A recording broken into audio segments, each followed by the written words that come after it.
Attention Talking Simpsons listeners, would you love to hear us give the same treatment to Futurama? Who would do a thing like that? Who could do a thing like that? Then you'll be delighted to know we're doing just that for Futurama's entire first season. Hey, when you look this good, you don't have to know anything. And it'll only be available for people who donate at the $5 level to the Talking Simpsons Patreon. Oh God, no! And along with 13 episodes of Talking Futurama, you'll get all 23 episodes of Talking Critic, the entire first season of Talking Simpsons, monthly community podcasts, interviews with Simpsons writers, and so much more! Shut up and take my money! Remember, go to patreon.com/TalkingSimpsons to get your hands on podcasts from the world of tomorrow!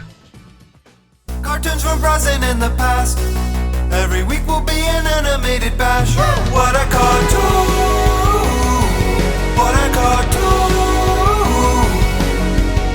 Maybe a short but mostly shows. We'll talk, we'll analyze, exploring as we go. What a cartoon! What a cartoon! What a cartoon! What a cartoon! Hello, everybody, and welcome to What a Cartoon, where we spank you smartly with our Spank Ray. I'm your host, Evil Maniac Bob Mackey, and this is an audio exploration of every cartoon ever. Who is here with me today? Henry Gilbert, and I'm afraid I can't do that, Tad. And who else? I am the Game Tap exclusive, Matthew J. Wow, you're dead. And today's episode is the Space Ghost Coast to Coast episode, $20.01. Say, is it me, or can everyone here just feel the love on this set tonight? Because I do, baby. So this episode was chosen by one Henry Gilbert. Yes. And I believe we're all friends and fans of Space Ghost in this room. But Henry, what's up with this? Oh, Space Ghost Coast to Coast was one of my favorite formative show for me, but it dates back not 20 years, not even 25 years, but 50 years ago. More than 50 years ago is when Space Ghost begins. The year is 1966. Marvel's Silver Age of Comics is huge, and Hanna-Barbera wants to get in on the act. So they're going to make their own action star cartoons in a kind of Marvel style, and they hire very accomplished, even then, comic artist Alex Toth to design characters for them. He died at his drawing table. He did, and he is the creator of Space Ghost and all of his friends. He created Space Ghost, and easily the best of those guys. Like, you look at the Herculoids, you're like, they're fine. Herculoids are the one fine. was like the little white blob guys? Yeah, Okay. yeah. I mean, they just ripped off Schmooze for those guys. From Little Abner, right? Yeah, yep. Man. Without the mustache. But The best part. Space Ghost aired for several years in the 60s, and he got his own collection of supervillains and sidekicks, too. He had Brack. he had Zorak. Brack, Zorak, Moltar, Tanzit, all the best. I always forget Tanzit. Tanzit. Boy, so before I saw Space Ghost Coast to Coast, I think I knew Space Ghost was an existing character, but I had watched more than a decade of Hanna-Barbera stuff up to that point, but I had never watched a Space Ghost episode. I had never seen one. I just don't know if they were in circulation as much as your Hair Bear Bunches or your Gary Coleman shows. They were a little bit, but probably not as much because of the action-y. It's a very straightforward show, and it's weird to go back to it, especially if you only know Coast. Yeah. I think I knew Coast to Coast first, but I definitely remember watching Space Ghost as a little kid, and Birdman. Date more than comedy. The action in them dates more than comedy. Like, it's very radio-style delivery, though. He was voiced by Gary Owens. The Gary Owens was the original Space Ghost voice. And it was great. He would, not unlike Powder Toast Man, scream, "Space Ghost!" I recently watched do you know that the original Space Ghost crossed over with Batman Brave and the Bold? I did not know. Yeah, Whoa. I watched the clip as research for talking about this episode because I just assumed that they would go with, what's his name? The guy that voices George Lowe. With George Lowe, and they didn't. They did straight Space Ghost, and I think it might have been, it sounds so much like him, and he sounded old, so I think it might have been the original guy if he's still alive. Gary Owens? Gary Yeah. Owens. He also He- played Captain Squash on Bobby's World. Yeah, I know that some in the comics community, specifically Alex Ross, likes real Space Ghost, who is serious and not a silly goofball character. He produced that shitty mid-2000s DC comic that Yep. I bought and read and did not like. It was supposed to reassert Space Ghost as a serious character who fought his Joker, Zorak. By making him a Green Lantern. It was just a Green Lantern story. Which then would later pay off in an actual Green Lantern Space Ghost crossover in a couple of years ago. I did not read that because I could not have cared at that It's point. okay, but it's very Tothy. So, wait, is that part of the Hanna-Barbera, like that series they do? Oh, those are cool. Okay, so I might actually read that. Those are fun. It's worth your time. 1981, Space Ghost comes back for a brief revival of new episodes. So if you ever watched in the rerun packages of Space Ghost that there's like 60s episodes and then obviously newer episodes in there. Yeah, like the Jetsons. Yeah, it was similar to Jetsons, and just in the 80s when there was the new Saturday morning boom, Hanna-Barbera had a lot of old ideas they just recycled. Yo Yogi. So then, 1992, October, Ted Turner sitting on a pile of cartoons that could not be aired enough on TBS. What are we doing with that Space Ghost? What do we got to do? He launches Cartoon Network, which is just a rerun factory of all the Hanna-Barbera and MGM cartoons he had purchased, which is quite a lot of them. I was so excited to watch a Cartoon Network, and that is how I first watched Space Ghost, just because it was aired along with everything else. Wacky Races, Penelope Pit Stop, the Hair Bear Bunch, Banana Splits, all the garbage. But the DNA of Adult Swim and Space Ghost also dates before Cartoon Network to TNT.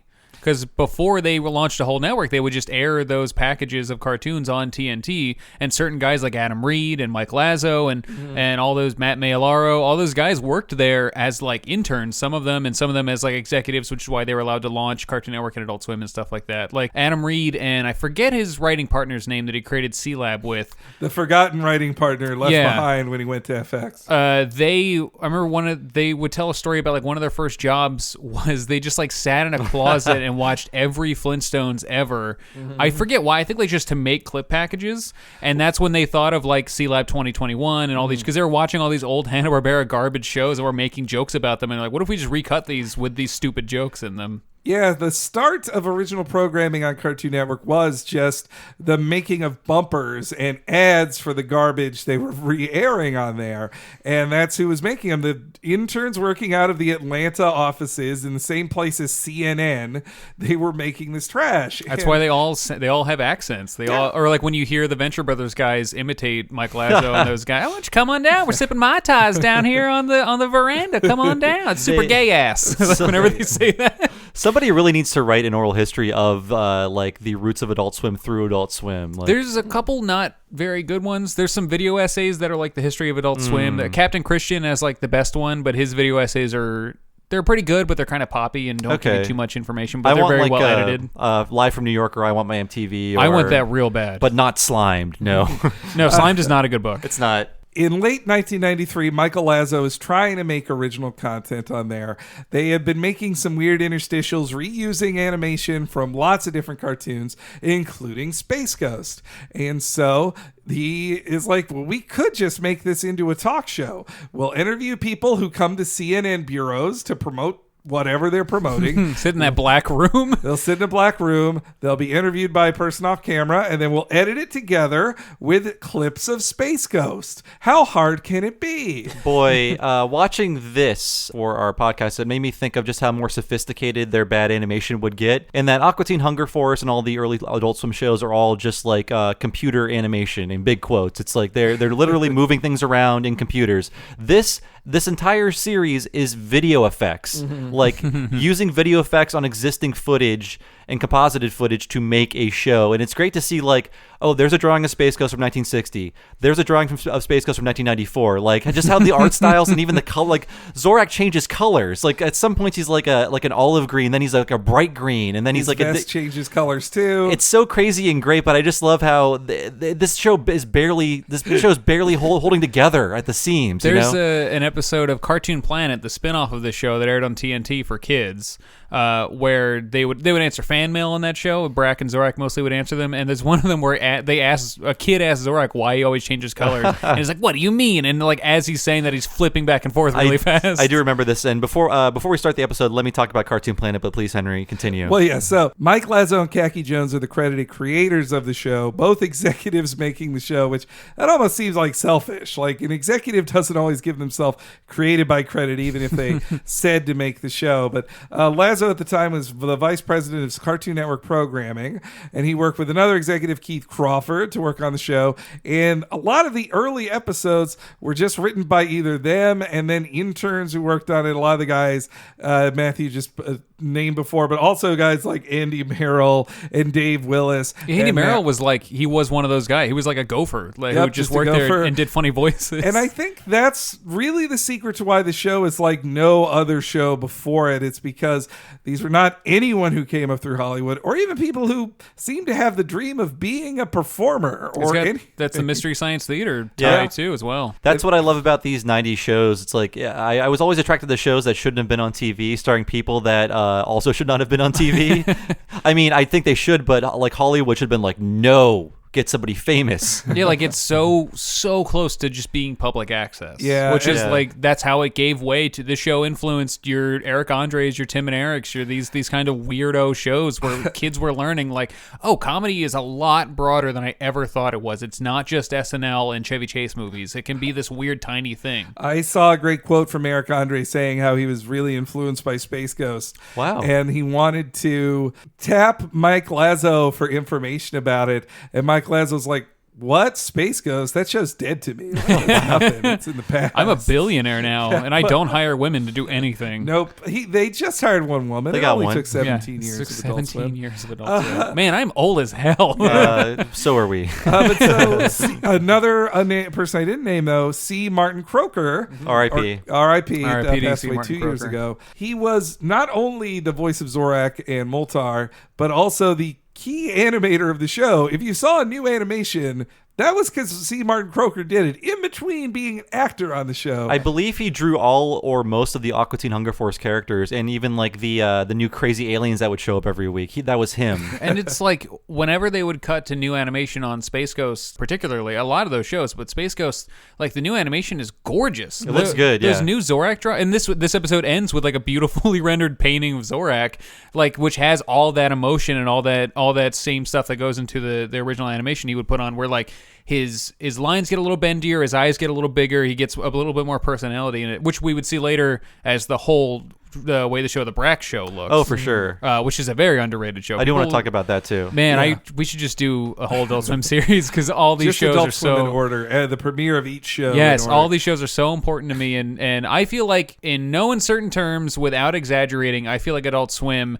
in terms of our generation's sense of humor and what we understand as comedy, I feel like there are very few things as influential as Adult Swim was to Yeah, us. I totally Especially agree. me. I was like 11 or 12 when Adult Swim first came out, and I remember the first week that it aired, I didn't see it, and my friend came in. It might have been when they were doing those previews, because they would show like, you know, they started with like Space Ghost and Night of the Living Dew and stuff would air late at night, but it wasn't its own block. And then they were like, we got a thing coming, it's called Adult Swim, and they aired a couple previews that had all the pilots in it.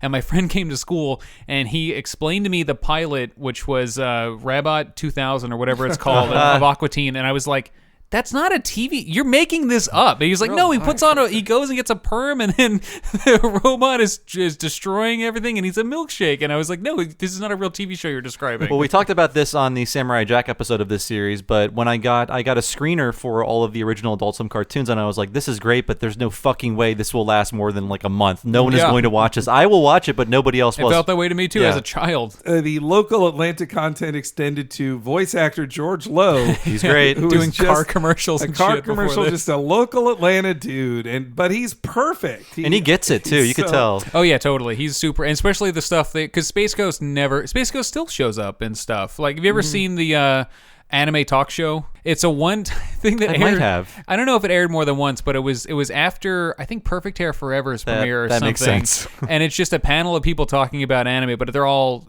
Adult Swim characters, and one of them is Space Ghost, and one of them is the Shark Boy whose whose father put his penis in his shark mother's vagina, which is what they always say about him. Classic C-Lab character. Yeah, and it's just him understanding it, and like it's Space Ghost being done with all this bullshit. It's super funny. I know George Lowe, the voice of Space Ghost, was in a live action bit at the end of a C-Lab episode. It's whatever one that ends with an MC Chris song. I forget, but he's in a boardroom. Yeah. And I think a lot of the personality of the show just came through in his just goofing around and ad-lib. ad-libbing. Like, there's multiple times in this episode that I'm like, well, that's just George Lowe ad-libbing. Like, no one wrote that line for him to talk about capping his teeth. Yeah, just those like little weird asides when Space Ghost is just muttering to himself. I do feel like it might even be George Lowe like warming up in the booth, and they just kept those lines, you know.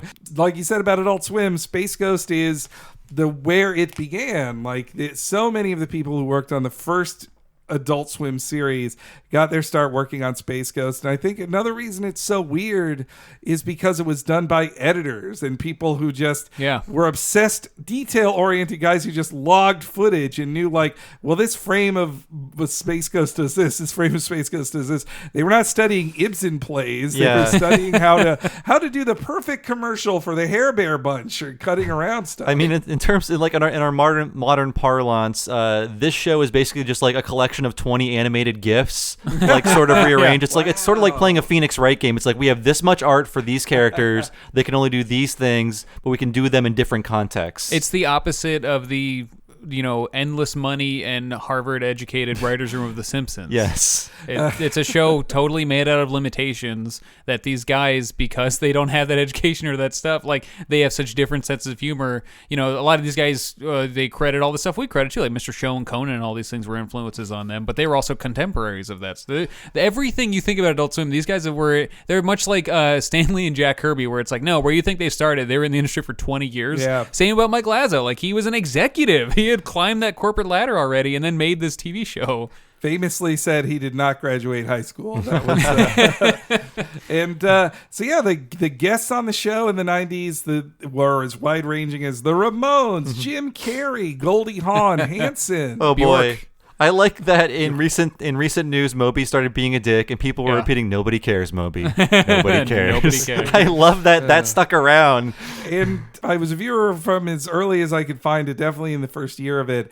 But I love that the show could become so aggressively weird that they could spend one entire episode of Space Ghost following a fire ant, really paying attention to things. I love that. I think I prefer the later ones where they get crazier. But can we talk about Cartoon Planet yet? I've been dying. Well, so yes, I can do that all day grew long. so big that there were spin-offs. Like they had their own album. They had T-shirts. 2 albums. They had toys. They had original Toonami hosted by Moltar, and then CG Moltar. The much friendlier and kiddier Cartoon Planet. Yes, and so Henry and I have fought bitterly about this, but I kind of prefer Cartoon Planet in a way because as a kid, I did big time. I liked that show because it had Count Fleet on it. And it was so weird and silly. I love Cartoon Planet, but I like Space Ghost much. It had a lot more Brack, but as a kid, I would get impatient during the celebrity stuff. Even though they did fun things with it. But Cartoon Planet, it was originally wraparounds and bumpers for cartoons they would air, including original Space Ghost.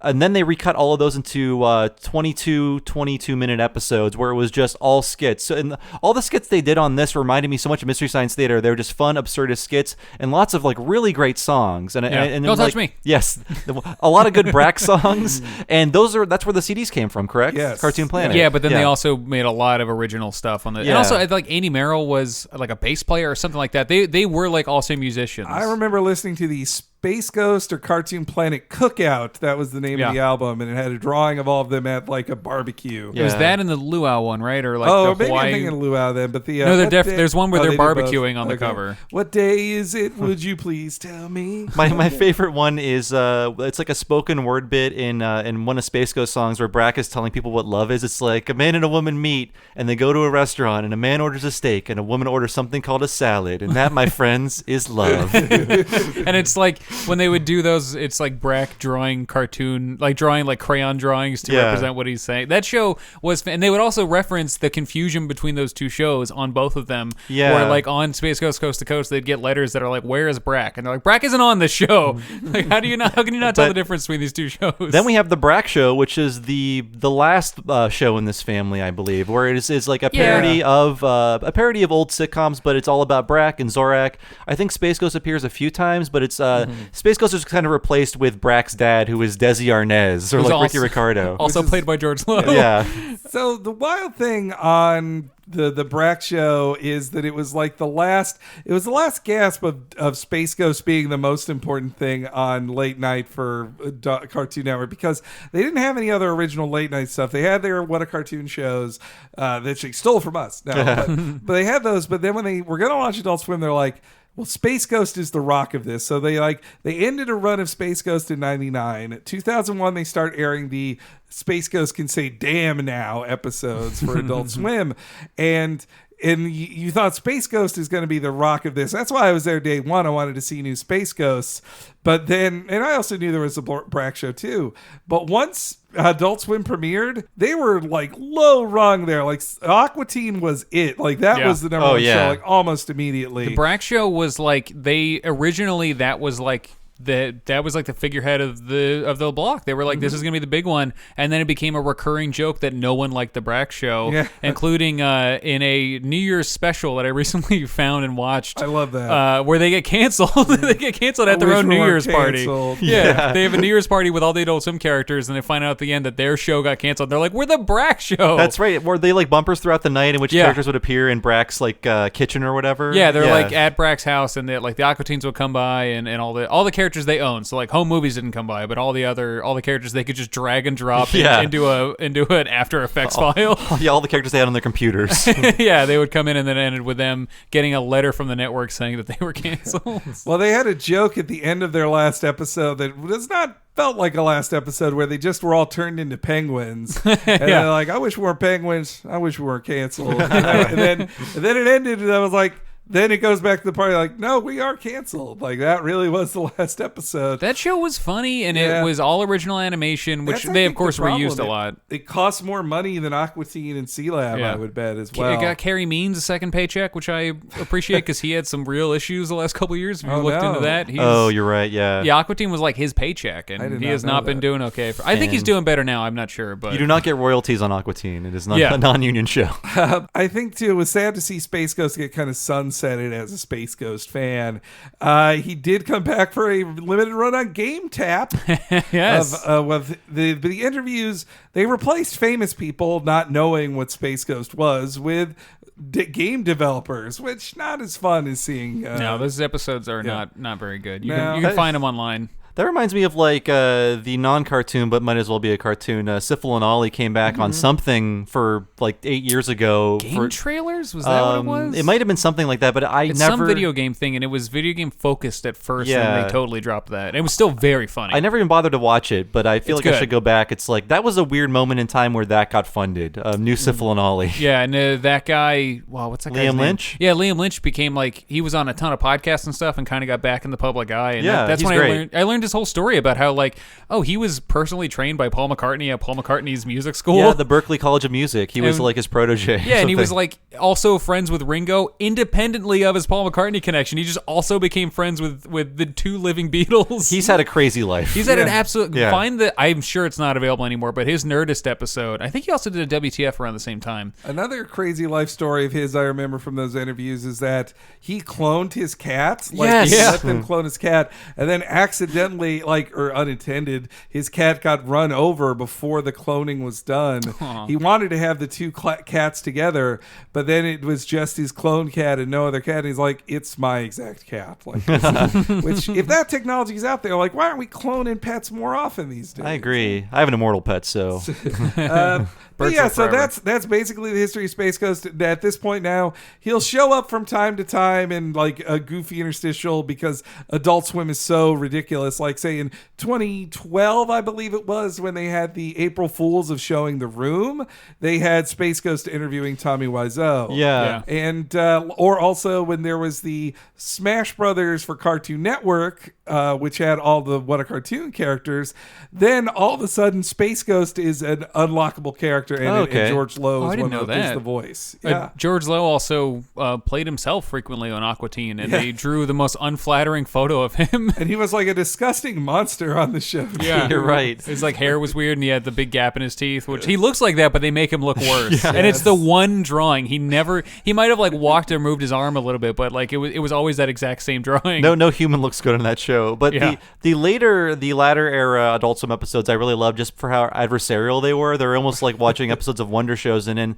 that even extends to the DVD releases where the DVD packaging was so just like I don't even know, like, what's a good word for it? It was not openly advertising what it was. It was just like passive aggressive. Yeah, really, it's like, what is in this? What's in this box? It's like a photo of the guy. I think it's Andy Merrill usually, like in the Space Ghost costume, just sitting in a park. Yeah, I have no idea what wearing the show a is. Cowboy costume on top of his Space Ghost costume. Or another one was, I remember it was all green and then a very small picture of Brack's head in the center of it. Yeah, like it was. I love the way they had packaged those because that's the key to Adult Swim as well. That it's just like, F you, we don't care. Like, we'll sell this a very weird way. That's the William Street difference. Do you remember the DVD feature that was a table read of an episode? And it's shot almost like a comedy special where you see them all coming into the room and it's in black and white. And I think it's Mike Lazo is not wearing a shirt, and it's never referenced. He just does the table read not wearing a shirt. It's they're great DVDs. They've got enough extras to make them worth still picking up. Adult Swim put out a lot of good DVD, and they would put out, like, they really leaned into the DVD thing where they put out like the Adult Swim in a box, which was just a bunch of random DVD sets, including all their failed pilots, like Welcome to Eltingville and Korgoth of Barbaria. The only thing that hurt the Space Ghost DVDs is that some people didn't sign waivers for home video releases of their interviews, so they couldn't put them on there, like, say, Susan Powder or Hulk Hogan. So those episodes never got put on DVDs. We got the Bjork episode on DVD, right? I think so. That's my favorite of the older episodes. That's not our mother. It's just a waffle.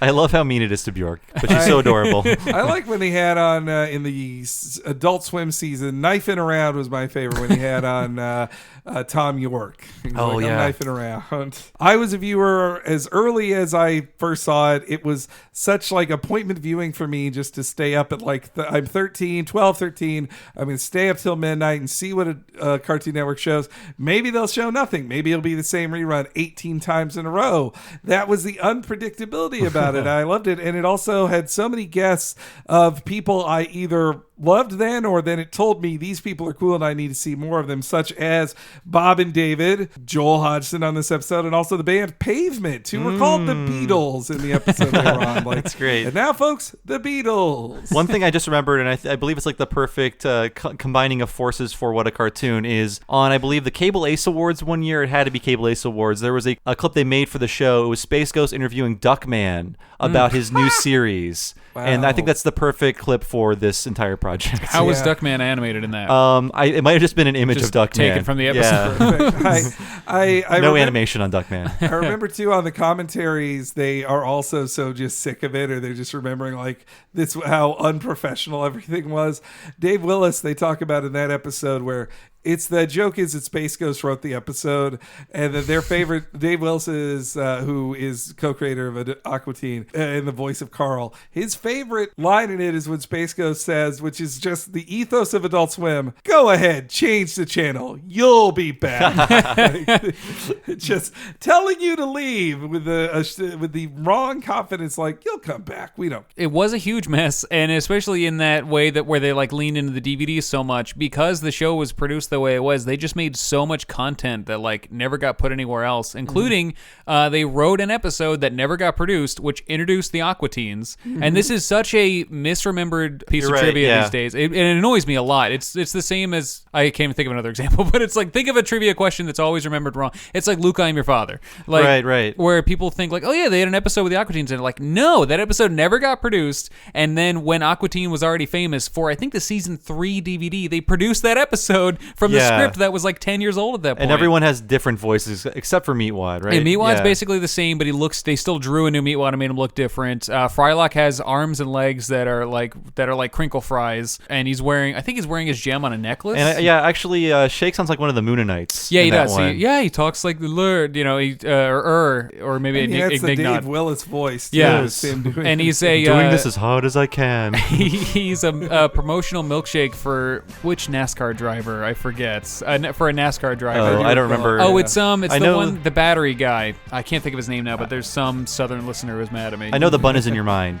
Is what the keeps bun is saying. in your mind. Yeah, and it's a funny episode, but people think it's just part of the original run of Space Ghost, and it was years after. Yeah, those fools. We're the kings of remembering things. Why aren't you my exact age? Yes, make it your job to remember things.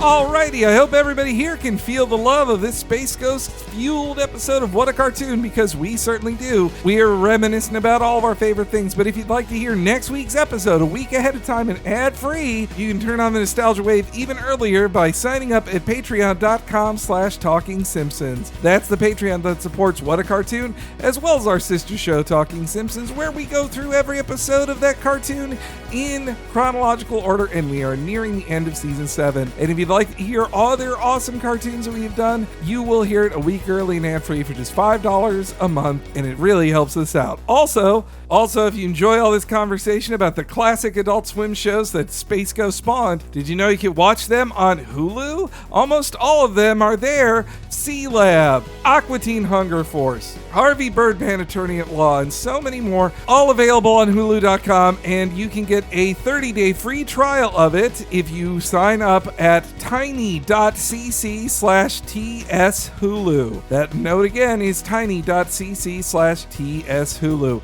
If you go to that URL, you can sign up for a 30-day free trial of Hulu.com, which I often use for research for this very podcast. And if you sign up, a little bit of money gets kicked back to your pals on the podcast that help us keep doing this show. So if you want to check out a 30-day free trial of Hulu, go to tiny.cc/TSHulu. In space, nobody can hear you scream. So I lied. Greetings, Earthlings. I'm Space Ghost, and this is the set of my talk show on Cartoon Network, the place where we grill famous stars and get the nitty-gritty on their private lives. So what you been up to? Yeah, I know. Does it ever itch right here? That's just a sampling of the in-depth interviews you'll see on Space Ghost Coast to Coast, only on Cartoon Network. That's Friday nights at 11 on Cablevision for you Earthlings.